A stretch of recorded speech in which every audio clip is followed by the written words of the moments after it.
We're talking about concerns regarding the work being done at the State Highway Patrol Crime Lab, issues that already led to a lighter sentence for a 5-time drunk driver. 10 TV News reporter Glenn McIntyre spoke with an expert who says these are serious violations. Glenn. Kristen, this is the lab that tests for drugs and alcohol, the evidence used to convict or exonerate accused drunk drivers and drug crime suspects. An internal investigation found one employee guilty of cutting corners and violating policy, in the words of a city prosecutor, calling the entire process into question. Emily Edelman caught the attention of her bosses by spending too much time online and not enough time on task. That launched an investigation of the criminalist that turned up numerous violations of policy. And that's just can't be accepted in an environment of a forensic lab. We asked forensic toxicologist Dr. Alfred Staubus to help us study the findings against Edelman.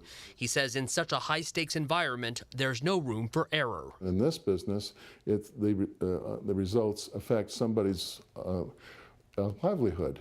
That's whether they're going to be sent to jail or not, whether they're going to lose their job as a result of being convicted of a crime. The State Patrol's internal investigation found Edelman listed the wrong assignment date on 48 drug screens.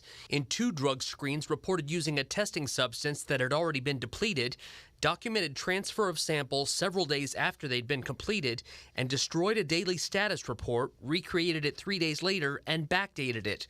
So why do these violations matter? Staubus says they raise doubts about the chain of custody and the integrity of the samples. Who had possession of those samples?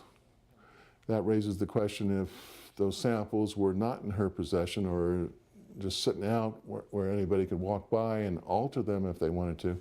That raises the question of tampering. Edelman's supervisor admits she's not happy with the situation, but insists it's not representative of her lab or the results it produces. That net is there to catch those errors prior to releasing a report to the field. And so I have 100% confidence in the system that we've built here at the laboratory. And lab officials say they conducted an audit of 1 month's worth of Edelman samples and found 100% accuracy. She was given a 1-day paid suspension as punishment. You'll find our full investigation on 10tv.com. Glenn McIntyre, 10 TV News.